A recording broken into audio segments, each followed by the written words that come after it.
So the New Orleans Saints are marching into Lincoln Financial Field on Sunday, but a lot of Eagles fans, well, they want Sir Charles Edward Kelly to march out of Philadelphia. Mike Owens is here.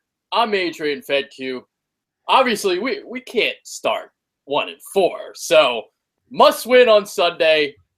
Mike, you know, this is a scary little matchup. The Saints, I mean, they scare me a little bit. Eagles always struggle against Drew Brees. What do you think?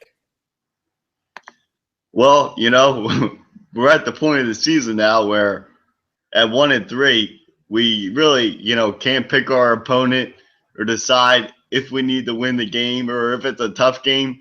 I mean, at this point, the Eagles just need to go out and, play a full football game.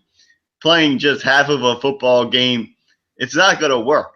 And that's obvious, judging by the first 4 games. So Eagles offense, if they're not going to put a full game together, they at least got to put together 3 quarters. I mean, well, so far, if you think about it, we have had, 2 good halves and maybe a good quarter against Washington. That's it. So things need to improve. A lot of things need to improve. But that's what makes me optimistic, too, because I'm remaining optimistic because we haven't put together a full game yet, and we've still been in these games. So while we deserve to be 1-3, at the same time, you know that things can get better. Yeah, this Eagles team, like you said, they deserve to be 1-3, but the positive signs that they've shown in these games at points gives you some hope. So hopefully this is a week where they can really turn things around. Yeah, we'll get into Drew Brees later. I mean, he's the type of quarterback that Eagles defenses struggle against. Guys that get rid of the ball really, really quickly, smart quarterbacks, elite quarterbacks. We struggle against these guys, but we'll talk about it later. Let's start with Mr. Edward Charles Kelly. Charles Kelly. Chip Kelly. Well, press conference yesterday, he finally owned up and said, I got to get better with my play calling. So for the first time, he pulled his Andy Reid card, and instead of using the our players have to execute line, he put the fault on himself. So I see this as a positive thing. He put his ego to the side for a change, and he says he's got to get better. Well, yeah, I mean, this is a very positive sign because it's really the first time since Chip Kelly has been here. I mean, already in his 3rd season, this is the first time that he's really owning up for, his mistakes, maybe some bad play calling. So it's nice that he's, pulling a little bit of the Andy Reid card out. The one thing about Andy Reid is he always owned up to his mistakes. And I always respected Andy for that because he would walk right into the press conference, and even though you would expect what's coming, he would own up to the mistakes. So it's nice to see that, maybe Chip is putting that ego aside finally, and maybe he'll try some new things out this game. Yeah, you really see someone's character when adversity comes. That's how you test the character of a man. And this is the first time where Chip Kelly's really had the adversity, because even during his rookie season, sure, they fell 1-3 and they were 3-5, but the expectations weren't that high that year. I mean, obviously, Eagles were coming off a 4-12 season. So, it's not like it is right now. Right now, Chip Kelly, he was the GM. Obviously, he brought in all these players. And right now, through a month into the year, a quarter way into the season, it hasn't worked out so far. So this is the first time he's really had the fans wanting his head, everyone questioning his decisions. I mean, even in college, he went 46-7. He never lost.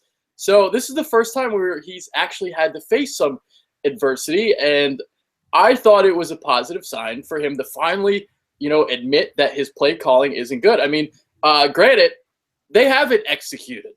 They haven't executed at all. The offensive line has been atrocious, but obviously, NFL coaches, that's how you lose a locker room. When you start putting players under the bus, that's not what you want to do. So you own up to it. And, obviously, yeah, sure, his play calling needs to get better. We're going to talk about that right now. Yeah, so the main thing with the play calling, and he said this in his press conferences, and this is something that we've been talking about pretty much the entire time that Chip Kelly has been the coach of the Eagles, is how first and second down are really the key to Chip Kelly's offense. And well, right now on first and second down, I mean, the Eagles are gaining negative yards at points, and they're getting penalties that's putting them in bad third and long situations. So Chip Kelly recognized that they really need to improve their first and second down play calling. And, you found a very, very interesting stat about the Eagles and how they are with their 3 and outs. Well, this shouldn't surprise anybody who's an Eagles fan. Eagles are dead last in the NFL right now, 17 3 and outs and 52 drives, 32.7% of the time. This offense has gone 3 and out.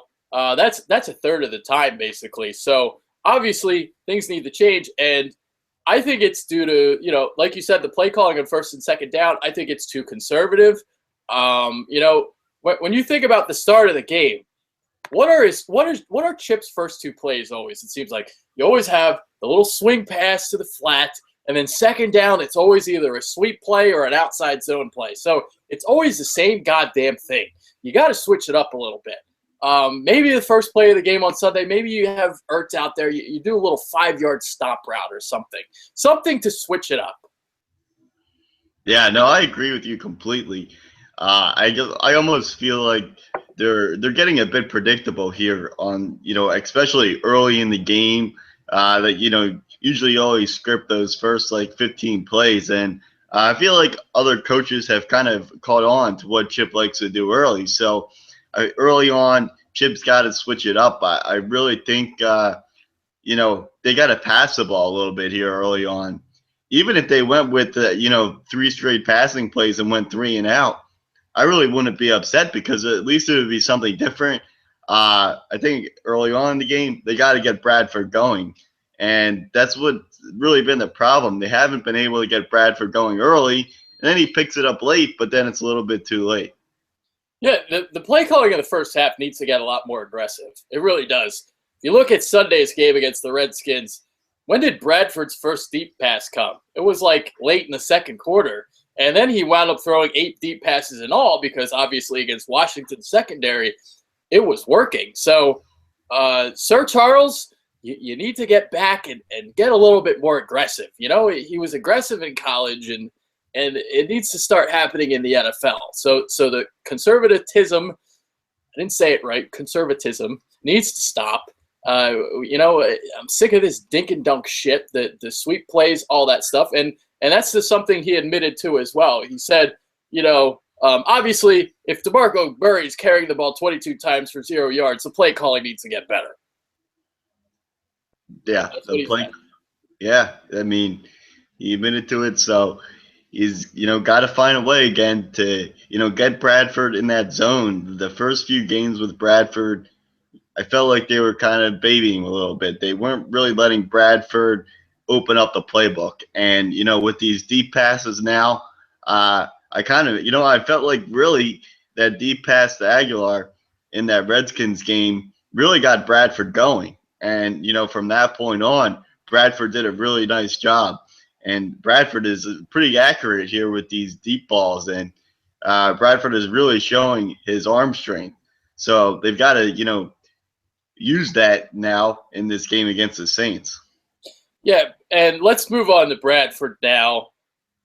Bradford's always been a conservative quarterback as it is, and Chip's play calling has not helped in that fact. But Sunday's game might have changed things in terms of being a little bit more aggressive. So coming into Sunday's game, Bradford was 0 of 7 on deep passes. That's throws over 20 yards. 4 of 8 on Sunday. So obviously things have changed. Also at the same time, the Redskins were using a lot of single high safety looks after looking at the tape. So that's another reason why they threw the ball a lot. But you look at this Saints secondary, it's bad. It is really, really bad. It's awful. They're 20th against the pass, 258 yards allowed per game. But you can't really look at that number because the yards per game would be a lot more if they weren't trailing all the time. So obviously, if a team's leading, they're going to try to run the ball and churn some clock. So the number that you have to look at for the Saints secondary is the quarterback rating allowed, and that number is 116.3. They are dead last in the NFL, and it's not even close. Well, yeah, I mean, if they're letting Brandon Weeden have a quarterback rating of over 100, then I think that Bradford could do the same thing against his Saints secondary. Yeah, it's atrociously bad. They may be getting Keenan Lewis back this week. I'm not sure. He had a hip injury, limited in practice, so obviously I would think that he's going to be questionable coming in. But you look at who they're starting right now at quarterback. Delvin Breaux. He's kind of been like a journeyman player. If you've heard the story, had a neck injury in high school and kind of affected his career. Went on to play in the AFL, CFL, and now he's in the NFL. But truth be told, he's not really that good. And Brandon Browner might be the worst quarterback in the NFL right now. So these are two cornerbacks that are just not really good football players. You got a rookie fifth rounder as your nickel quarterback. I do like Damian Swann a little bit. I think he's a good player. But to expect him to cover Jordan Matthews in the slot, no, not going to happen. So I think this is a game. I know the receivers stink. Obviously the Eagles, they lead the NFL in drop passes.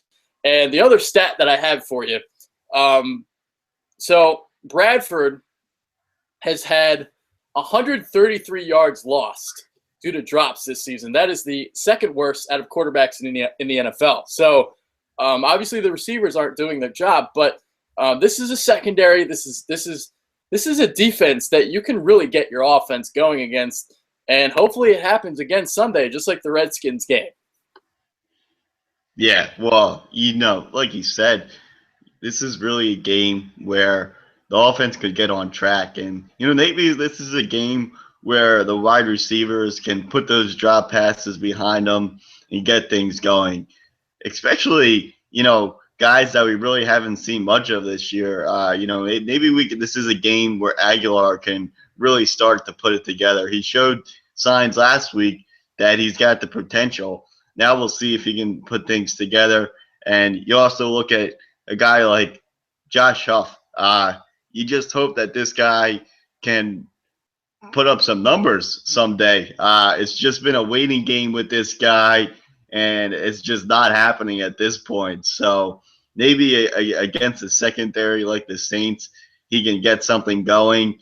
But you talk about receivers, and you go to the tight ends, and you really hope that maybe this is a game where they really try to get Ertz involved, because for the most part of the season, Ertz hasn't done much. I mean, he had a touchdown call back last week, but I feel like they really got to try to incorporate him more into the offense. Well, I will say this about Josh Huff. I have never liked him. I think he stinks. I think he's never going to be good. I hope he proves me wrong, but it's not looking promising right now. I mean, Riley Cooper is better than you, and that is pathetic. So, I usually don't give up on rookies. Last year, Huff didn't really play well as a rookie, and I just don't see it in him. I hope he proves me wrong, obviously. But you look at Aguilar, he's going to be going up against Breaux, so this could be a good matchup for him. I mean, if you look at who Aguilar has had to face so far, he's had to go up against Trufant. He's also had to go up against Revis. And, he's had some really, really tough matchups. But this is the first time where he gets to go up against somebody that he's really a lot better against. So you would think. So hopefully this is a game where he can kind of emerge a little bit. He had some signs last week. He caught that one deep ball. But, we'll see what happens with him. Yeah, I think that they just got to try to throw in the ball more and see what he can do. So see what happens there. But obviously, Jordan Matthews is really the main target right now for Bradford. So, and this is also another favorable matchup for Matthews going into this game. So, yeah, I think that, altogether for the offense, if there was ever a game for them to, put it all together, especially with the situation being at 1-3, and then going against a secondary that isn't the best, this would be the week to do it. Yeah, I am really all in on that aspect. I think this is a week where you can really put things together and get it going. So we'll see if they can. My question to you is this now, because I'm curious about this. So coming into the year, obviously, the three-headed monster we had at running back, it's Marco Murray, Ryan Matthews, Darren Sproles. But obviously the offensive line has not opened up anything. I mean, I was thinking this is going to be a run-heavy team, maybe like a 60-40 ratio. It was going to look like Chip's Oregon Ducks in college. But my question to you is, should there be a change in philosophy? Should they be throwing the ball a lot more with Bradford because they can't run the ball? I kind of think you have to. I am hesitant in saying that, but I think you got to really, really let Bradford kind of air it out. And the way this offense is going, I think until you can establish a run game, you got to keep throwing the ball. That's my thought. Yeah, no, I actually agree with you. I mean, the way the running game is going right now with that offensive line, it's just not working out. And we saw last week that Bradford can have some accuracy with that deep ball. So I think they really, especially early on in this game, I think they have to let Bradford air it out and get into a zone. I feel like maybe once they start scoring some points, putting some early touchdowns up on the board, maybe that will open up the running game some. They always say, you got to run the ball to open up the passing game, but this might be a situation where the Eagles might have to pass the ball first and show that they can do it before they start running the ball. That is the Bill Parcells logic. You throw the ball to set up the run. And that was always the Andy Reid logic as well. You throw the ball in the first half, you get a lead, and then you churn out the clock in the second half. So I kind of think that this is kind of where you're heading with this team, at least for this year. Maybe in the offseason, you draft some tackles, you draft some guards. Obviously you got to draft some tackles with Peters' impending retirement in a couple years. So you kind of develop those guys. You draft some guards, maybe you sign some guys, and you go run the ball next year. But this year, obviously, we're stuck with what we have, and what we have is not encouraging. So, and the pass protection has been a lot better than the run blocking. So that, to me, what that tells me is you do have to throw the ball a lot more, and Bradford is capable of throwing the ball because when he is in a rhythm, he can get accurate. And I know a lot of people are shitting on him right now, but as I said a couple weeks ago, coming back from an ACL tear, it takes a couple games to get reacclimated.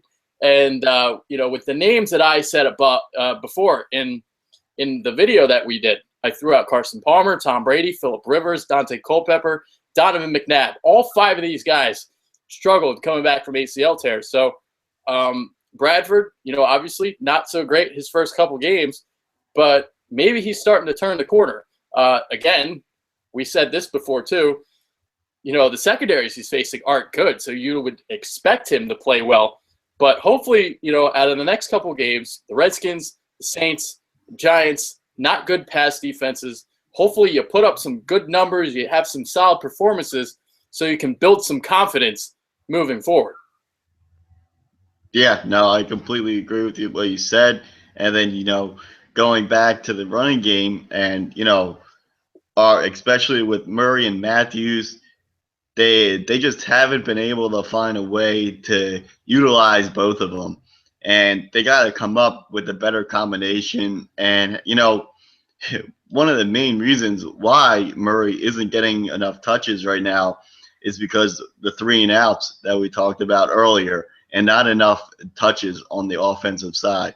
So Eagles got to find a way to stay on the field and prevent those 3-and-outs, because once the offense gets going, you're going to see a lot more Murray, and I think you're going to see Murray start to succeed. It's just a matter of getting this offense going at this point. It's just hit or miss. They decide when they want to play and when they don't. So once it starts going, I think you're going to see Murray start to succeed some. Yeah. This is the problem, though, and I said this in the last show. our strength on the offensive line are the tackles, but Murray doesn't run well outside the tackles going east-west. And his strength is running between the tackles, running up the middle, getting in an I formation, and letting his vision and cutting ability going straight ahead, take its course. But that's where the weakness is of our offensive line. And you look at a guy like Jason Kelce, only 280 pounds, he's going to get pushed back by those nose tackles. So he's a guy that likes to get out on the perimeter, pull out on the perimeter on the sweep plays. But when you're asking him to be a downhill kind of blocker, it's not his game. So it's a dynamic that's not a good dynamic right now in Philadelphia when you're talking about Murray and the offensive line. No, yeah, it's not good because the way that Murray likes to run and the strength of Kelce, they don't match up. They contradict each other. So it's a tough situation that they have. And right now, with the way the offensive line is banged up, this is a week where Chip Kelly really has to sit down and figure out how he's gonna, change up his play calling. They really might have to run the ball from more under center. Just really start running between the tackles at this point. If they're gonna run that sweep play, they're gonna have to save that for Matthews. But the problem with running that sweep play is they really can't do it with the way the offensive line is constructed right now. Yeah, just from what I'm hearing from Chip at his press conferences, I'm really expecting to see a lot of different looks in the run game. Try a couple different things, see what works out, because you do have to get DeMarco Murray going. I mean, let's face it. This guy's, you paid him $40 million. He's got to get on track, and he hasn't so far. Handing the ball, so you got to get him going somehow. Whether it's play calling or whether it's offensive line playing better. Obviously, they have to. You got to get him going, and hopefully they figure out some ways to do that. Yeah, well, the way to get him going is getting him to the second level. So that's the key. I feel once they get him to the second level, then that's where he gets his yards. And that's been really the problem with the running game this season is their inability to get to the second level. Yep, exactly. So there's that. And right now, the way the offensive line is moving, Ryan Matthews has been the better fit. And the way he can run that sweep play, because he'll go sweep, and then his cutback is, his vision on the cutback is extraordinary, and that's what I like seeing out of him. But come on, let's face it, Murray's the better running back, and you got to figure out, how to get him going. You can't stress it enough. Yeah, they also got to find a way how they can get both of those guys on the field at the same time. Also got to figure out a way how they can either get one of them along with Sproles on the field at the same time. Yeah, and going to the Saints defense, you look at who they have on their defensive line. Cam Jordan is a stud, but the rest of those guys, Kevin Williams obviously isn't the same player he used to be. John Jenkins is a joke. He stinks. And they're starting a rookie undrafted free agent as their other defensive end. I believe his name is Bobby Richardson. So, if you look at what defenses we have played before, you look at the Jets, you look at the Redskins, even the Falcons are stout in the interior of their defense. This isn't a team where you have to run the sweep play, have to run the outside zone. This is a team that struggles in between the tackles. And even when you look at their linebackers, they got a pair of rookies that I really like. You got Kikaha and you have Anthony. These are sideline to sideline, really fast, speedy linebackers, but they're a little bit small. And if you run downhill, this is where this Saints defense can be susceptible. So I think this is the game where we will see some downhill running in between the tackles running, and it's possible that Murray can go over 100 yards. Yeah, no, that's great info there. So I agree. Yeah, this is really the game. If there ever was one here early on in the season to get Murray going, this would be it. Yeah. So even if you look at the numbers, the worst defense we've played so far against the run has been the Falcons. Falcons were they allowed 4.4 yards per carry. The Dallas, the Jets, the Redskins, they're all pretty stout against the run. But you look at the Saints, 4.2 yards allowed. That's 21st in the NFL.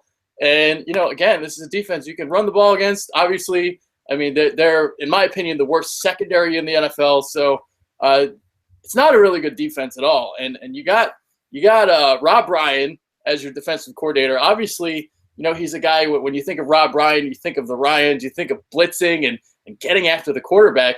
But they only have 7 sacks in the year. So if you can protect Bradford and let those receivers go to work against that trash secondary, I think this really is the week where we're going to see this offense click. I mean, you would hope so. We can only hope. I mean, it's just it's been frustrating watching this Eagles team because the offense, especially, you see signs of what they can do. They put together a few good drives in a row. They score some quick points like they did against the Redskins. But then when it doesn't work and you start going 3 and out, that's when the offense is, it really hurts our defense in a way because we're not on the field long. So Eagles really got to find a way how to stay on that field longer. Yeah, it's either 3 and outs or we'll develop a drive and then we drop a pass on 3rd down. So that's been the epitome of our offense this season. Let's move on to the other side of things. Let's talk about Drew Brees a little bit. All right, this is where this matchup scares me. I mean, this is a quarterback. This is a team, the Saints, at least this year. It's kind of a run-first based team this year. They trade Jimmy Graham the offseason. They had a lot of turnover on their roster. We talk about the Eagles and how crazy their offseason was, but the Saints actually have more new players than we do. So, they're kind of experiencing a lot of the same growing pains that we are in terms of having a lot of new pieces and gelling them all together. But we look at Drew Brees. Obviously, he's the guy that's always been there.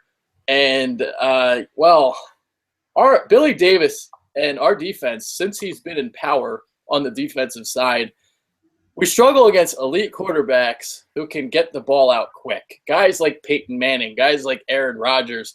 And he's not elite, but Kirk Cousins gets rid of the ball quickly too, and we struggle against him. So this matchup scares me a little bit. I think they're going to dink and dunk us to death. We struggle on the swing passes and like little screens and little hitches. And these are the offenses we struggle against. And this is exactly what the Saints are. Yeah, no, you're exactly right. I mean, and the guys to watch out for in this game, Brandon Cooks, a speedster there at wide receiver. And you also got to watch out for, their 3 running backs that they have, Ingram, Robinson, and then C.J. Spiller.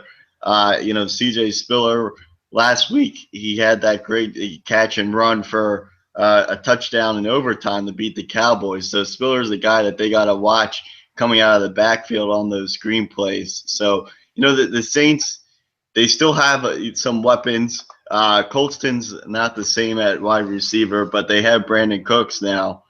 And Brees, well, he may be getting older, but he's still Drew Brees. He may have that shoulder injury. So with that being said, and how you were talking about Brees gets the ball out fast, the Eagles are, this might be the game where they really need to start getting those sacks. Oh, those sacks. We only have 6 of them on the year. It's the same script as last year. Struggled early on to get pressure on the quarterback, and then after the Giants game, they sacked Eli 8 times, and all of a sudden that just catapulted them for the rest of the season.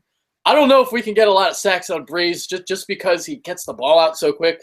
But what you want out of this game, you don't have to get sacks. At least pressure him. At least force him to get the ball out quicker. Force him to move around in the pocket a little bit more. Hurry him. That's kind of what you're looking for. Yeah, no, you're right. They got to get those bat downs at the line, or they got to try to get interceptions. So yeah, they're gonna. I mean, the defense, it's been pretty solid for most of the season. really struggled last week against the Redskins, especially on third down.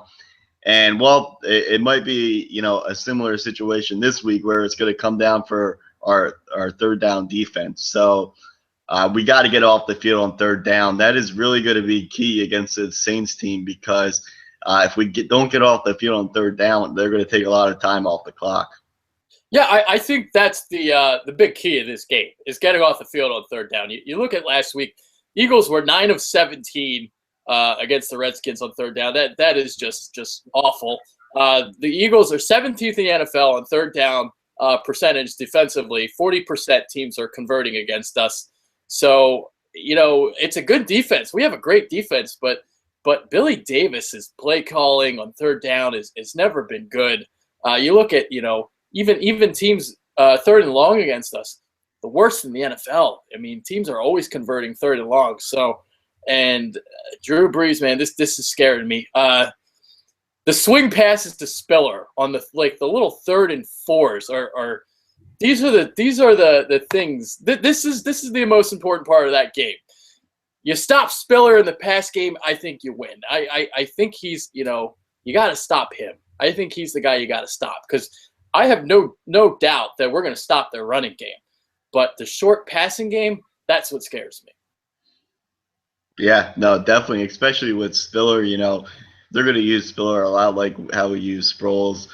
They, like to throw the ball out to him in the flat and, let him make things happen, especially on third down, third and shorts, even third and long. The third and long situation is something that the Eagles really need to improve on because it really can be a game killer. It really hurt them big time last week. The Redskins, their first series, they have a 3rd and 19, and they run the damn draw play that we just cannot stop on 3rd and long. So if there was a 3rd and long situation this week, which there will be, probably a few, the Eagles better be ready for that draw play. I would hope so. I mean, week in and week out, it's the same goddamn thing. 3rd and long, draw play. Oh, there he goes, first down. There he goes. But going back to these plays in the flats, I mean, you look at last week. I swear the Redskins probably converted half of their third downs on plays in the flat. And the play that they liked to throw the most was you booted out Cousins to the right and you threw back to the tight end in the left flat. That's what killed us. And even Thompson, he took a couple swing passes on third down for first downs.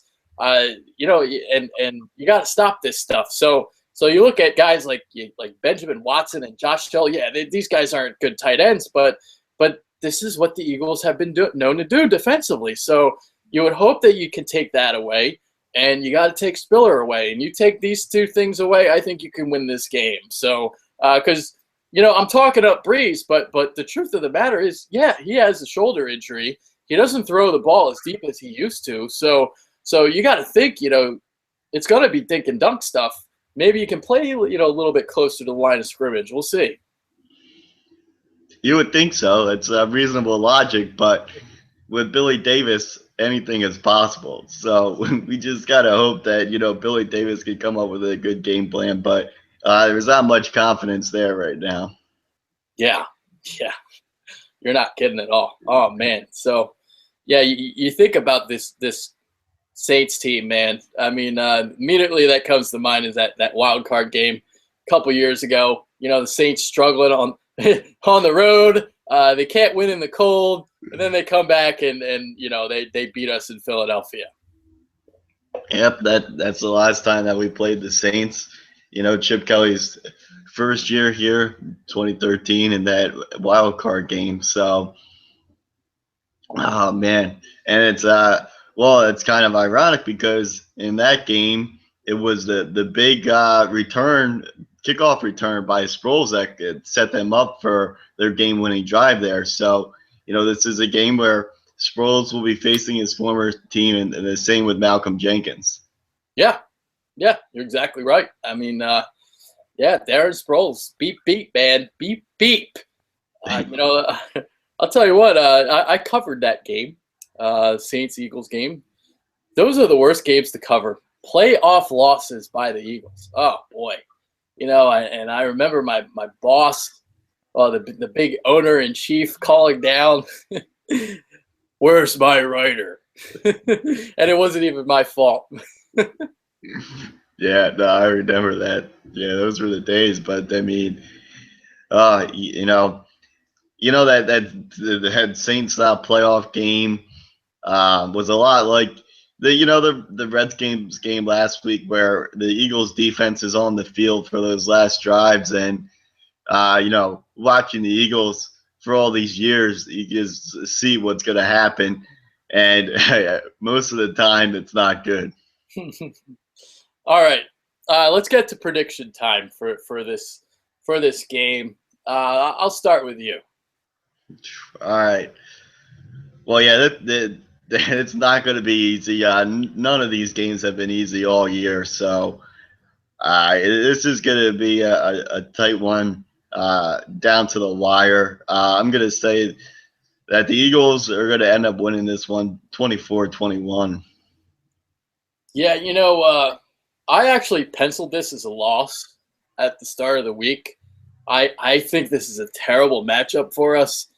But then I turned on the Saints tape, and I've been watching a few of their games, and I'm just like, what I'm seeing on tape is not promising. It's not encouraging. So, and I trust my eyes. That's one thing I do. I trust my eyes, what I see. And this Saints team is just not that good. I even though the Eagles, they struggle against Breeze and these elite quarterbacks, this defense can be had. And if you can stop Breeze on a couple of these third downs, I think you can win the game. So, by God, I'm going to say that Caleb Sturgis kicks a game-winning 33-yard field goal, and the Eagles win 26-24. Well, if that happens, then that's a good thing, because that'll be a good sign. Because considering how Sturgis performed last week, it would be a miracle if he could kick a 33-yard field goal. It's gonna skim the upright too. It's gonna be on the left hash. He's gonna hook it just a tad, and it's gonna creep inside the left upright.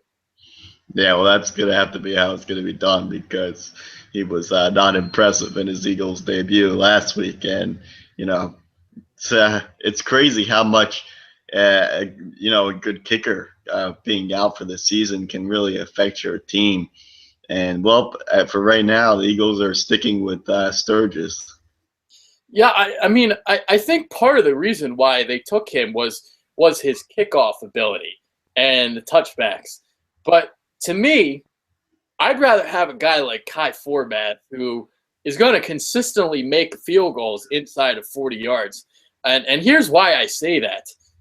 You have all these special team aces. Seyi Ajiratutu, Brian Brayman, Chris Maragos. You have all these guys that are great special teamers. Trey Burton. So if you have a guy that can't kick the ball off, then rely on your special teams to make those tackles, because we have the best coverage unit in the NFL. So why not bring in a guy like a Forbath, who's a lot more accurate than Sturgis is? I mean, I think the difference in accuracy is like 10%. So that's the move that puzzles me. I think Chip is too egotistical to admit he made a mistake. I think that's why Sturgis is still on this team. But I don't know. What do you think? Does that make sense to you? Well, no, I mean, it makes complete sense to me. I mean, if you have a great coverage unit, then you don't really need a guy that's going to kick the ball out of the end zone every time on kickoff. So, really not sure what they were thinking. I mean, obviously, what the Eagles did was they just took the guy that did the best in, the kickoff. I mean, the kicking tryouts that they had that Monday after Parkey went down. So, I really don't understand those when they have those kicking tryouts. It seems like the guy that makes the most field goals that day always wins, which seems like a really dumb way to go about it. I completely agree. I mean, all these guys they brought in, Nick Novak and Sturgis and Forbath, these three in particular. I mean, Sturgis is by far the worst of the three. Yeah, no, he definitely is. So he just had a good day in the kicking competition. So I mean, he got the job. But yeah, it's silly how it works. But yeah, I mean, they really need him to improve, his field goals, because if he doesn't, then that becomes a major issue. Oh man, yeah, you're not kidding. So, we made all of our points. So you know what? I will ask you this question: will Sam Bradford go over 300 yards and throw at least 3 touchdowns? Will it happen? Uh, yeah, well, with my score prediction, I've got him throwing 3 touchdowns, and I'm gonna say that he'll go over 300 yards. I'll say that he goes for 350 yards in this game. I somewhat agree with you. I think he'll go over 300. I think he'll go 2 to 3 touchdowns. And while we do know that if he does play well against this secondary, it doesn't really mean anything because it's the worst secondary in the league. But what I'm hoping is that all these dumb Eagles fans who want Mark Sanchez in there will kind of shut up a little bit. So hopefully he can do really well, and that can shut people up. But obviously, if he doesn't play well, then it is a little bit of cause for concern. Yeah, no, this is really a big game for Bradford. I think that like you said, I mean, going against his secondary, he's got to really go out there and light it up. And the one thing that we've seen with Bradford is it seems like week to week he's getting better and better. So you really want to see him improve on the Redskins game. So if he can do that, then that's a good sign. We just want to see him continue to get better and better. And if he can do that, then I think that he can be the quarterback that Chip Kelly expected him to be. Yeah, I completely agree with you. And you just want to see confidence being built as the season goes along. And last week, for the first time, we didn't see the scared look on his face. And I know we talked about the offense earlier. I forgot to bring this up. Unfortunately, we've only been in the red zone 20 or 10 times this season, but we have scored 6 touchdowns, which is promising. So when we do get in the red zone, we are scoring touchdowns. This has been obviously a huge problem with teams in the past. So hopefully this is something that remains as the season goes along. Just hopefully they can keep getting in the red zone a little bit more.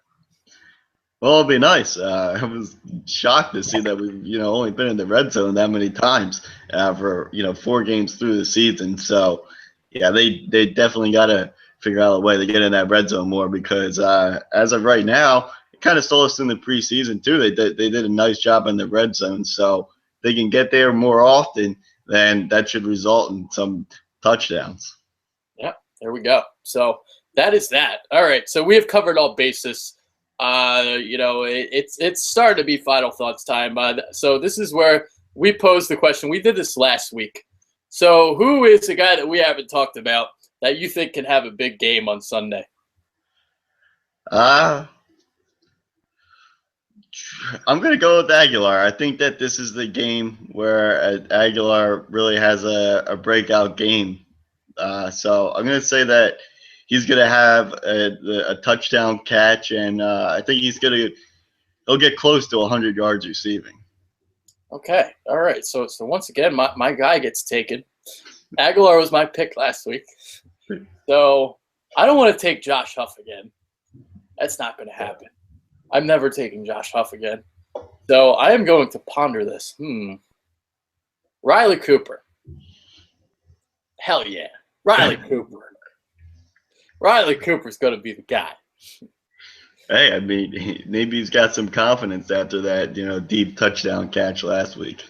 So there we go. Riley Cooper is my player of choice. I really don't have any other options. So, don't want to go Jordan Hicks. I mean, obviously he's played really well. That's not really an underrated name. So there's not really much to talk. I wanted to say Byron Maxwell if he plays. If he plays, I think it's Byron Maxwell. But if not, I'll go with Riley Cooper. There you go. Yeah. So hopefully Maxwell can play. If Maxwell doesn't go, the guy to watch will be, Eric Rowe, because Rowe's done a pretty decent job here in the regular season. So hopefully he can continue that. So he would be a guy to, keep an eye on if Maxwell can't go. You know what we might see from Cooper? He's going to lie face down in the end zone on a kickoff, because that was against the Saints. And this time he's not going to screw it up. He's actually going to stay onside, stay behind the lateral, and he's going to go scoop down the sideline, score a touchdown. Yeah, I'll never forget that game. That was the the dreadful 2012 season. So that was that was just bad. So we don't want to see Cooper laying down in the end zone or just doing anything out of the ordinary. Oh man! All right, it's final thoughts time. So we'll swing it to you. What do you have to say? Yeah, well, I mean, we saw a little bit of this last week when the Eagles' offense got rolling, but I want to see more of that Bradford pumped up on the sideline after these touchdown throws.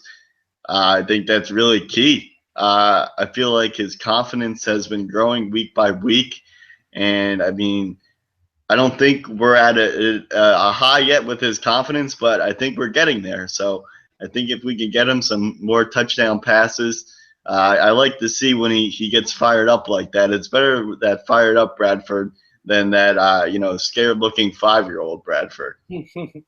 Yeah, that's a good point there. And for me, it's I think if we win this game, we're going to make the playoffs. That is my big kind of bold thing. I've been thinking we're going to make the playoffs the whole time.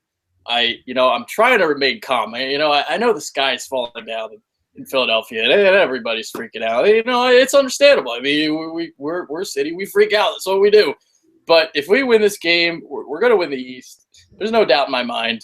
Maybe we don't go 10-6. Maybe they go 9-7 or something. But I think they can make the postseason. I don't see why not. So, to me, it's what we've seen at Chip. He struggled his first year. Even last year, the team didn't really play well coming out of the gates. They're a team that gets better as the season goes along. So that's my kind of bold thing. We go 9-7, 10-6. We make the postseason. We win the NFC East. That's what I have to say. Yeah, I mean, it's very possible if they can win this game. If there was ever a big game early on in the season, this would be it for the Eagles. Especially with them having 2 straight home games here, very winnable games. They got to get that winning streak going. So there we go. Those are our final thoughts. We have covered all bases. Let's go get this win because we need it. We need it bad. Screw the Saints. They let them go 1-4. They have a Super Bowl and we don't. So screw them. All right. With that being said, that's Mike Owens. I'm Adrian Fanque.